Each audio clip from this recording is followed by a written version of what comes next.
Hello everyone, welcome back to my channel daily অ্যাডভেঞ্চারে তোমাদের সকলকে জানাই স্বাগত।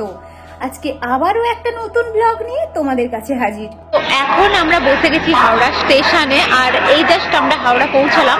এবার আমরা ট্রেন ধরবো 11:50 আর আমরা যাচ্ছি আজকে হচ্ছে তারাপীঠ। তো এখন আমি আর আমার হাজবেন্ড দুজনেই কিন্তু ওয়েট করছি ট্রেনের জন্য। তো সকাল থেকে বেরিয়েছি, যেহেতু তেমন কিছু খাওয়া দাওয়া হয়নি, তাই ভাবলাম এখান থেকে ব্রেকফাস্টটা করে নিয়ে তারপর আমরা বেরিয়ে যাব, কারণ অনেকটাই জার্নি করতে হবে।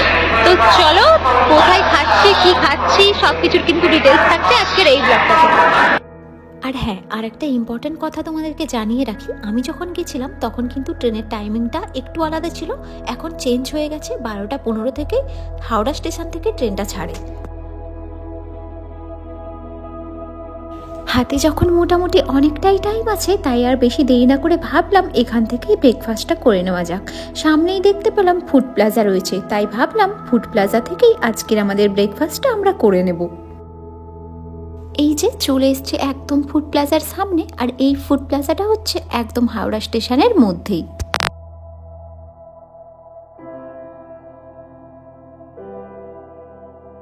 তাহলে চলো এবারে ভেতরে যাওয়া যাক।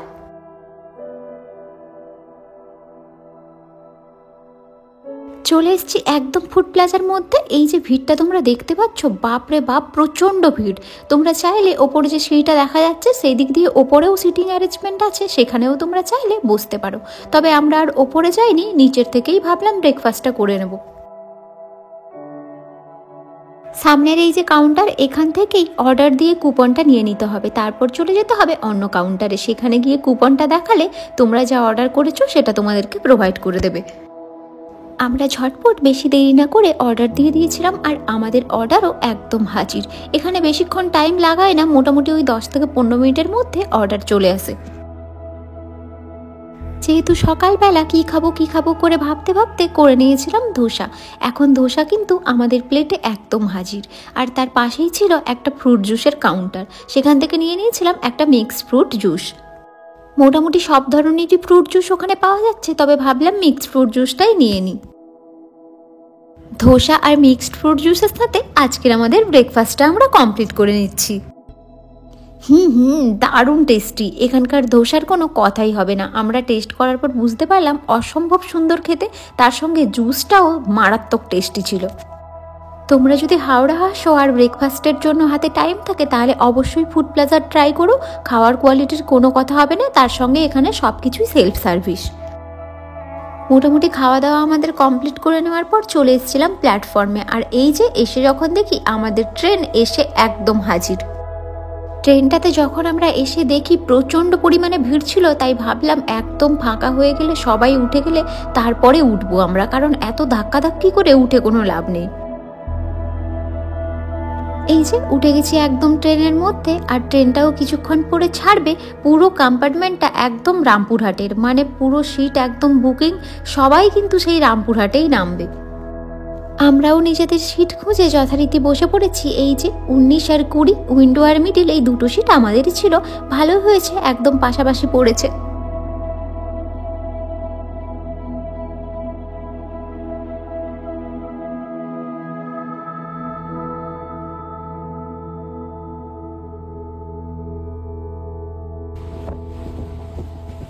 ট্রেনের টিকিটটা আমরা আগে থেকেই রিজার্ভেশন করিয়ে নিয়েছিলাম। ট্রেনও আমাদের ছেড়ে দিয়েছে। জয় মা তারা বলে মায়ের উদ্দেশ্যে রওনা দিয়ে দিলাম। কিছুটা যাওয়ার পর ইচ্ছে হয়েছিল একটুখানি চা খাই, তাই এই যে সামনে চলে এসেছিল চা কাকু, তাই আর বেশি দেরি না করে 1 কাপ চা নিয়ে নিলাম। আর চা খেতে খেতে যাত্রা শুরু। এই শীতে বাইরে মিঠে রোদ, সঙ্গে হাতে 1 কাপ গরম চা, তার সঙ্গে ট্রেনের উইন্ডো সিট, যাত্রা একদম রোমাঞ্চকর। তারপরেই নিয়ে নিয়েছিলাম একটুখানি পেয়ারা মাখা। এইটা আমার বর খাবে বলেই নিয়েছি। তারাপীঠে মায়ের কাছে যাওয়া আমাদের কাছে প্রথম নয়। আমরা অনেক বছর ধরেই দুজনেই শীতকালে মায়ের কাছে যাই পুজো দিতে। আর যদি ভগবান আমাদেরকে ঠিকঠাক সুস্থ রাখেন, দুজনেরই ইচ্ছে প্রত্যেক বছরই আমরা গিয়ে একবার পুজো দিয়ে আসবো। মা যদি তার সন্তানদেরকে ডাকেন, তাহলে তো অবশ্যই যেতে হবে। গল্প করতে বলতে ট্রেনটা আমাদের এখন এসে দাঁড়ালো জনাহার স্টেশনে। আর এখানে আমার বর বাইরে থেকে নেমে একটুখানি চিপস নিয়ে নিচ্ছিল, বলল যে খেতে খেতে যাওয়া যাক।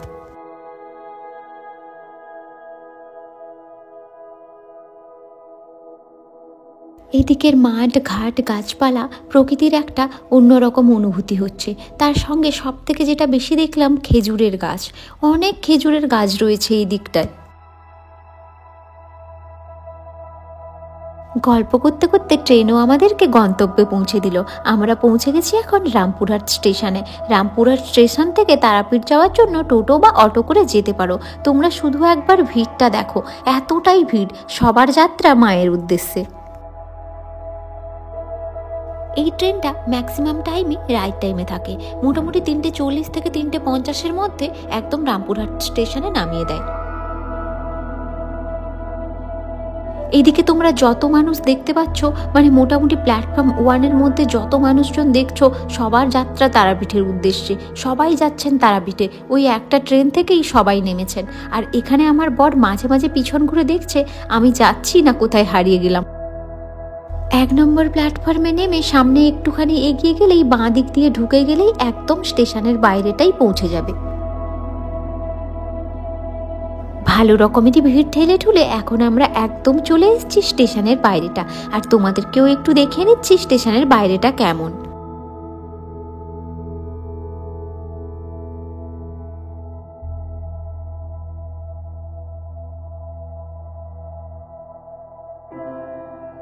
ওই যে দূরে দেখতে পাচ্ছ গেট, ওই গেট দিয়ে বেরিয়ে গেলেই সামনে আর একটু হেঁটে গেলেই একদম রয়েছে অটো স্ট্যান্ড, আর ওই অটোগুলো ধরে যেতে হবে তারাপীঠ। হ্যালো এভরিওয়ান, তো জাস্ট এই মুহূর্তে ট্রেন থেকে নেমে এখন দাঁড়িয়ে রয়েছে একদম রামপুরহাট জাংশন থেকে বেরিয়ে বাইরে যে গ্রাউন্ডটা আছে ওখানে। মানে আমাদের ট্রেন এখনই নামিয়েছে রামপুরহাট জাংশনে। আর ওখান থেকে বেরিয়ে এলেই আমি তোমাদেরকে যে জায়গাটা দেখালাম, পুরো ফাঁকা এরিয়াটা রয়েছে, ওখান দিয়ে একটুখানি চলে গেলেই কিন্তু তারাপীঠ যাওয়ার টোটো অটো সব কিছুই অ্যাভেলেবেল। তো আমার মনে হয় অটোতে যাওয়াটাই বেস্ট, কারণ মাথা পিছু চার্জ নেয় কিন্তু 50 রুপিস করে পার হেড। তো তোমাদেরকে আমি লোকেশনটা দেখে দিচ্ছি একবার, তোমরা দেখে নাও যে কোথা থেকে অটোটা তোমাদের ধরলে সুবিধে হয়। তার পুরো ডিটেলস কিন্তু থাকছে আজকে আমার এই ব্লগটাতে। তো চলো আর বেশি দেরি না করে যাওয়া যাক এখন তারাপীঠ। তোমরা যারা নতুন তারাপীঠ আসছো, ভাবছো রামপুরহাট থেকে তারাপীঠ কি করে যাবে, তাদের জন্য কিন্তু এই ভিডিওটা খুব প্রয়োজন। এই যে দেখতে পাচ্ছ স্টেশনের বাইরে দিয়ে বেরিয়ে আসবে, এখন আমি তোমাদেরকে নিয়ে যাচ্ছি অটো স্ট্যান্ডে। একটুখানি এগিয়ে গেলেই এই যে দেখতে পাচ্ছ পুরো অটো স্ট্যান্ড, এরা সবাই তারাপীঠ যাচ্ছে। আর হ্যাঁ, একটা কথা তোমাদের ভালোর জন্যই জানিয়ে রাখি, যে ট্রেনটা থেকে তোমরা নামবে সেখান থেকে কিন্তু এই অটোগুলো একের পর এক লাইনে চলে, মানে একটা অটো ফুল হওয়ার পর আরেকটা অটো ছাড়বে। তো তোমরা চেষ্টা করবে যতটা সম্ভব তাড়াতাড়ি বেরিয়ে এসে অটোতে বসে যাওয়ার, নয়তো একটা অটো ছেড়ে দিলে পরের অটোতে যদি প্যাসেঞ্জার না থাকে, মানে ধরো যদি 2 জন থাকো, তাহলে কিন্তু অনেকক্ষণ ওয়েট করতে হবে অটোটা ফুল হওয়ার জন্য। আর হ্যাঁ, এই ক্ষেত্রে আমি তোমাদেরকে শেয়ার অটোর কথাই বললাম, তোমরা চাইলে রিজার্ভ অটোও করে নিতে পারো, পুরো অটোটাই রিজার্ভ করে নিতে পারো। শেয়ারে যদি তোমরা যাও তাহলে মাথা পিছু পড়বে 40 টাকা, আর যদি রিজার্ভ করো তাহলে 150 থেকে 200 টাকার মধ্যে। গল্প করতে করতে মোটামুটি এসে হাজির একদম তারাপীঠে। আর সবগুলো অটোই এই ব্রিজের সামনে নামাবে। পুরো যে ব্রিজটা দেখতে পাচ্ছ এটাই অটো স্ট্যান্ড। আমরা যে হোটেলটা নিয়েছিলাম সেটা হাঁটা পথে মিনিট 5 হবে, কিন্তু আমরা এতটা জার্নি করে এলাম আর অনেক লাগেজ ছিল, তাই ভাবলাম টোটো করেই চলে যাই। আমরা যে হোটেলটা নিয়েছিলাম তার লোকেশন হচ্ছে সোনার বাংলা পেরিয়ে গেলেই একটুখানি গেলেই পড়বে মেয়ে ফেয়ার রেস্টুরেন্ট, তার পাশেই হচ্ছে হোটেল আরোহী। আপাতত আগামী 2 দিনের জন্য আমাদের স্টে হচ্ছে হোটেল আরোহী। এখন চলে এসেছি একদম হোটেল আরোহীর মধ্যে, টুকটাক কিছু চেক ইনের ফর্মালিটিস বাকি আছে, সেটা কমপ্লিট করে এই রুমে চলে যাব। তোমরা যারা যারা হোটেল আরোহীতে থাকবে ভাবছো, তাদের জন্য আমি একটা ফুল ভিডিও হোটেল সম্পর্কে, ফুড রুম সব কিছুর ডিটেলস একটা ভিডিও আমি বানিয়ে অলরেডি পোস্ট করেছি। তো তোমরা যারা দেখোনি সেটা অবশ্যই গিয়ে দেখে নাও, আমি এই ভিডিওর ডেসক্রিপশন বক্সে লিঙ্ক অবশ্যই প্রোভাইড করে দেবো। রুমে পৌঁছে অর্ডার করে নিয়েছিলাম 2 কাপ গরম গরম কফি, তার সঙ্গে একটা মিক্সড হাক্কা নুডলস। ঘড়িতে তখন বাজে মোটামুটি 5টা মতো। আর আমরা যেহেতু এখনই পৌঁছালাম, লাঞ্চটা আজকে আমাদের করাই হয়নি, তাই ভাবলাম স্ন্যাক্সটা একটু ভারী কিছুই অর্ডার করা যাক। হোটেলের রুম সার্ভিস এতটাই ভালো, আমরা এসে অর্ডার দেওয়ার 10-15 মিনিটের মধ্যেই একদম খাবার আমাদের রুমে হাজির। দুজনে একদম ফ্রেশ হয়ে চলে এসেছি স্ন্যাক্সটা করতে। আর আমার বরের তো ওই যে একটাই দায়িত্ব থাকে, খাবার সার্ভ করে দেওয়ার দায়িত্ব ওরই থাকে। এতটাই পছন্দ করে খাবার সার্ভ করতে, সব কিছু নিজে হাতে করতে চাই, প্রত্যেকটা খাবার সেটা যেখানেই হোক ও নিজের হাতে গুছিয়ে দিতে খুব ভালোবাসে।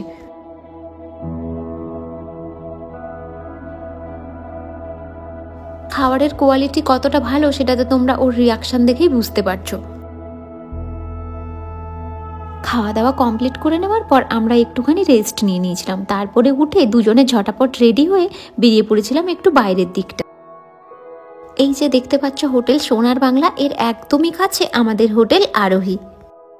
যেহেতু মন্দির খুবই কাছে তাই ভাবলাম সন্ধ্যাবেলা দুজনে হাঁটতে হাঁটতে যাওয়া যাক মন্দির চত্বরে। এই শীতকালের সন্ধে বেশ দুজনে গল্প করতে করতে হেঁটে হেঁটে যেতে ভালোই লাগে। তোমরা সবাই জানো যে শনি মঙ্গলবারে মায়ের কাছে পুজোর জন্য প্রচণ্ড পরিমাণে ভিড় হয়, কিন্তু দেখো আজকে হচ্ছে বুধবার, মানে আমরা যেদিন যাই সেদিন ছিল বুধবার, তাও দেখতে পাচ্ছ কতটা ভিড়। প্রত্যেক বছরই আমি আসি, তবে মঙ্গল আর শনিবারে প্রচণ্ড পরিমাণে ভিড় হয়, বা যে কোনো অমাবস্যা তিথিতেও প্রচুর পরিমাণে ভিড় হয়, তবে বুধবার এইরকম এত ভিড় সেটা আমি প্রথম দেখছি।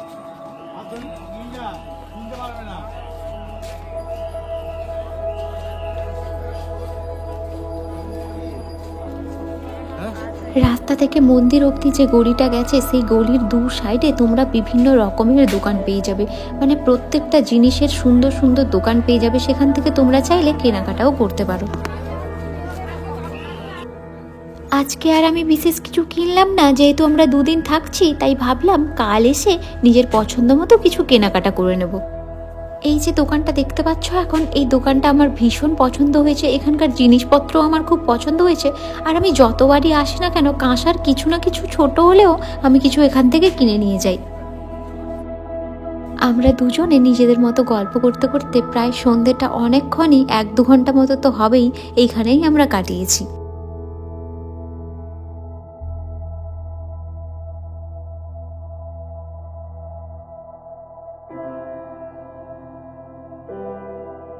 চলো এবার তোমাদেরকে একটা আসল জিনিস দেখাই। তোমরা হয়তো ভাবছো তো যে আমি কেন তোমাদেরকে সবজি দোকান দেখাচ্ছি, সেটাও তোমাদেরকে বলে দিচ্ছি। সবাই দেখো পেঁয়াজ আদা রসুন কিনছে, তো এই সমস্ত দোকান থেকে, মানে অনেক সবজিরই দোকান আশেপাশে রয়েছে, সবজির দোকান থেকে টুকটাক সবজি কিনে, মাংসের দোকান থেকে মাংস কিনে এখানে রান্না করার সুব্যবস্থা রয়েছে। প্রচুর দোকান রয়েছে, যেখানে খুশি তোমরা চাইলেও রান্না করিয়ে খেতে পারো।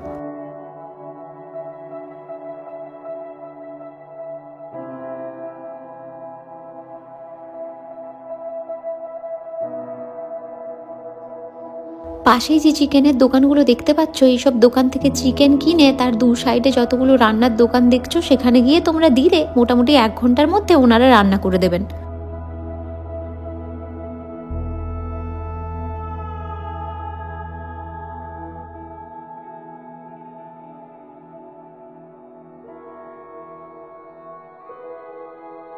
রান্নার জন্য অবশ্যই টাকা দিতে হয়, যেরকম চিকেনের কোয়ান্টিটি তার উপরে থাকে প্রাইস। মানে ধরো 1 কেজি চিকেন যদি তোমরা রান্না করাবে তাহলে ওনারা দাম নেন 100 টাকা মতো।